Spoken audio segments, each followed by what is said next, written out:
చెప్పండి, మీ పేరు చెప్పండి. నా పేరు సూర్యబాబు అండి, మాది బద్రీపేట విలేజ్ అండి. బద్రీపేట బాగుపడాలని చెప్పేసి ఊర్లోనూ కిడ్నీ ఎఫెక్ట్తో బాధపడుతున్నారని చెప్పేసి కేజీహెచ్కి వెళ్ళామండి. అక్కడి నుంచి కూడా వెళ్ళి కలెక్టర్ ఆఫీస్కి వెళ్ళి స్పందన కంప్లైంట్ కూడా నేనే ఇచ్చానండి. స్పందన కంప్లైంట్ ఇప్పుడు వచ్చాక నేను విత్డ్రా కూడా చేసుకోలేదండి. కానీ ఊర్లో బాగుపడాలని చెప్పేసి ఏదో ప్లాంట్ పెడతామంటే నేను పంచాయతీకి వెళ్ళి పర్మిషన్ లెటర్ కూడా తీసుకొచ్చానండి. తీసుకొచ్చి ప్లేస్ కూడా అక్కడ చూపించామండి, బోర్ పక్కనే ఉందని. ప్లేస్ కూడా ఇప్పుడు అక్కడ సరిపడా ప్లేస్ ఉంది. అయినా సరే మా ఊరు దేనికి సంబంధం లేని నాయకులు వచ్చి వాళ్ళు వ్యక్తిగత కక్షలతోనే మమ్మల్ని ఏమి ఇబ్బంది పెట్టడానికని బయలుదేరారండి. బయలుదేరి ఇప్పుడేమి మేము ఇప్పుడు గత 100 సంవత్సరాల దగ్గర 120 సంవత్సరాల నుంచి ఇక్కడ ఆకుపక్ష చేసుకుని పశువులాట్లు కట్టుకుని ఏంటంటే ఉన్నామండి. ఇప్పుడు మమ్మల్ని తోసేసి ఇక్కడ తప్ప రెండో దగ్గర మనం కట్టమని, ఎక్కడ ప్లేస్ ఉన్నా కూడా మనం కట్టమని చెప్తున్నారండి. మొత్తం గ్రామ కంటే మా ఊరు దగ్గర 2 ఎకరాల చిల్లర ఉందండి. మొత్తం అంతా కూడా చాలా వరకు ఖాళీగా ఉందండి. ఆ ఖాళీ ఉన్నా సరే అక్కడ కూడా వాళ్ళు కట్టమనే చెప్తున్నారండి. ఇప్పుడు ఏదైనా సరే మిమ్మల్ని లేపే కానీ వేరే దగ్గర మేము కట్టడానికి మాకు ఇష్టం లేదని చెప్తున్నారండి పబ్లిక్గా. ఎంఆర్ఓ గారు వచ్చారండి. ఎంఆర్ఓ గారు కూడా వచ్చి ఎక్కడ ప్లేస్ ఉంటే అక్కడ కట్టమని చెప్పేసి వెళ్ళిపోయారండి. అతను కూడా ఇక్కడ నిలబడలేదండి. ఇక్కడ అనేసి ఎందుకు అంటారు అనేసి వాళ్ళు ప్రశ్నించారు కూడా. ప్రశ్నిస్తే అలా కాదండి మాకు ఇక్కడే కావాలనేసి అంటే అతను ఇదేదో చిన్న దీని ఉందనుకో నిలిపోయినట్టు వెళ్ళిపోయారండి. అతను కూడా ఇక్కడే కట్టాలనేసి అతను క్లారిటీగా చెప్పలేదండి. మరి ఇక్కడ కట్టాలని ఎవరు పట్టుబడుతున్నారండి? మా ఊరు రాజకీయ నాయకులండి. వాళ్ళు తప్పన కోన రామునండి. అంటే ఎవరన్నారు? వాళ్ళిద్దరూ టీడీపీ నాయకులండి. వాళ్ళిద్దరూ టీడీపీ నాయకులే. ఇక్కడ తప్ప రెండు దగ్గర మనం కట్టమనేసి క్లారిటీ పొడదలతో చెప్పేసి మరి వెళ్ళారండి. ఎన్ని సంవత్సరాలు మీరు ఇక్కడ ఉంటున్నారు? ఇక్కడ ఇంచుమించు దగ్గర 70-80 సంవత్సరాలు కదండి పుట్టిన కాంచి ఇక్కడే ఉంటాను. గంటా గారు వచ్చాడు, ఇటువంటిది ఏంటి లేదండి. గంటా గారు కూడా దీని గురించి అయితే ఏమనలేదండి. అక్కడ మట్టి వేసి అంతా లెవెల్ చేశారు కాబట్టి అక్కడే బాగుంటుందనేసి పంచాయతీ ప్రెసిడెంట్ గారు చెప్పారు, సెక్రటరీ గారు చెప్పారండి.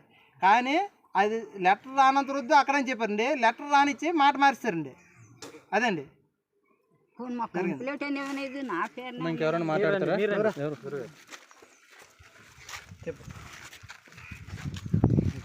మాకు వచ్చిన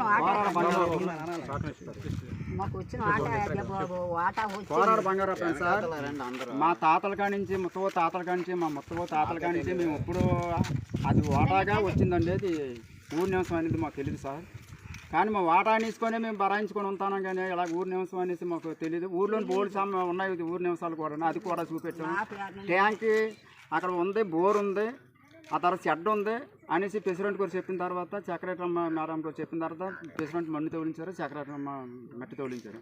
ఇక్కడ సరిపోద్ది అనేసి ఫోటో తీసుకొని అక్కడ ఆర్డర్ తెప్పించుకొని మా చేతులు తీసుకొని ఇది ప్రత్యేకించి మా ఊరు నాయకులు పట్టుబట్టి పోలీసులు రిజన్ తీసుకొచ్చి ఇదే కావాలా అయినా పైవోటో డేట్ అన్నాడంటే అందరికీ సమస్య బాగుంది కాబట్టి పెట్టమంటారు. కానీ అక్కడ బాగుందనేసి ఆయననే మళ్ళీ ఇప్పుడు మాట మార్చారు. కానీ అంతే మమ్మల్ని ఇబ్బంది పెట్టి వాటర్ ట్యాంక్ కట్టాల్సింది లేదు కదా. అక్కడ ఉంది కేసు 2 దిక్కలు 3 దిక్కలు చూపించి అయ్యే మాకు అక్కర్లేదు.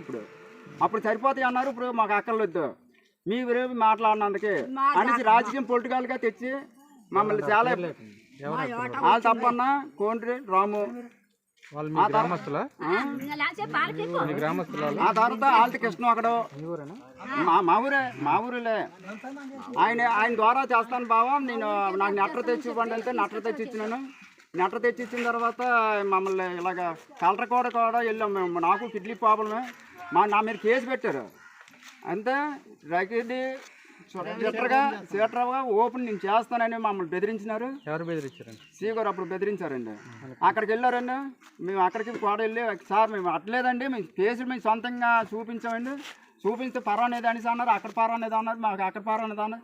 కానీ ప్రత్యేకించి తర్వాత ఈ 4 రోజులు పెట్టి ఏ రాజకీయం చేశారో ఇదే మాకు కావాలి కానీ ఇంకెక్కడ వద్దనేసి వెనక్కి క్యాంటర్ తీసుకుని అన్నది. అక్కడైతే మరి మీరు కట్టమన్నారు. మళ్ళీ తిరిగి ఎందుకో మళ్ళీ రాజకీయంగా పొలిటికల్గా తెలుగుదేశం నాయకులు చేసిన కుట్ర ఇది బలము. ఇది ప్రత్యేకంగా నిన్న ఎంఆర్ఓ గారు నాతో మాట్లాడినారు. ఇక్కడికి వచ్చాను, ఇక్కడే ఎందుకయ్యా నేను పట్టుబడతాను అంటే ఇక్కడే మాకు కావాలని సార్ అంటే అలా కాదు ఎక్కడొక్కడ బాగుంది అంటారు కదా అని ఆపేసి కూడా తీసుకెళ్ళి ఇక్కడ బాగుంది అన్నారు ఎంఆర్ఓ గారు. మాకు అక్కడన్నది అన్నారు. అనుకోకుండా మళ్ళీ ఇవాళ మొన్న మాట్లాడినారు. ఈవేళ బందోబస్తుని తీసుకొచ్చి మమ్మల్ని చాలా ఇబ్బంది పెట్టి మమ్మల్ని నరకం చూపెట్టారు. మా తాతల నుంచి ఓటా అనుకున్నాం కానీ ఇలాగ ఊరి నివసం అని మాకు కూడా తెలియదు. ఈరోజు మమ్మల్ని ఎందుకు ఇంత కుట్ర చేస్తాండ్రు? వైఎస్ఆర్ కాసి ఉండకూడదా? ఆడు తెలుగుదేశం కాసి ఉండొచ్చా? మేము ఉండకూడదా? ఏంటి ఆడి పార్టీ ఆడితే నా పార్టీనా? ఆడు ఎంత చేయనాడు? మెట్ట అమ్మేసాడు. ఇక్కడ శోషణాలు అమ్మేశారు. ఇవన్నీ మేము సందలం పెడతాం. మా కలెక్టర్ గారు మాకు న్యాయం చేయాలని మేము కోరుకుంటాను. రేపు కూడా మేము సందలం పెడతాం. మేము ఇంత మునుపు హాస్పిటల్కి వచ్చి మేము సాయం కూడా చేసాము. మేము కిడ్నీ వాళ్ళకి అన్ని కలెక్టర్ చెప్పాము. ఆ డాక్టర్ మమ్మల్ని సదుపాయం చూసుకుంటారు. మళ్ళీ ఇప్పుడు అదే రకంగా మాకు కలెక్టర్ గారు కూడా మాకు సాయం చేయాలని కోరుకుంటాను. మెట్ట అమ్మేసిన వాళ్ళు, శోషణాలు అమ్మేసిన వాళ్ళకి దయించి మాకు కలెక్టర్ గారు మాకు సాయం చేయాలా.